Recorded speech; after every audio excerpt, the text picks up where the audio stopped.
Raghava Lawrence நடிக்கும் அடுத்த பட டைட்டில் பைரவா. 2015ஆம் ஆண்டில் காஞ்சனா 2 என்ற சூப்பர் ஹிட் படத்தை இயக்கி நடித்த ராகவா லாரன்ஸ் தற்போது மொட்ட சிவா, கெட்ட சிவா மற்றும் நாகா ஆகிய படங்களில் நடித்து வந்தார்.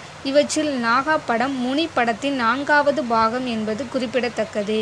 இந்நிலையில் மொட்ட சிவா, கெட்ட சிவா என்ற தலைப்பை அவர் சூப்பர் குட் பிலிம்ஸ் தயாரிக்கும் பட்டாஸ் என்ற தெலுங்கு படத்தின் தமிழ் ரீமேக் படத்திற்காக கொடுத்துவிட்டார்.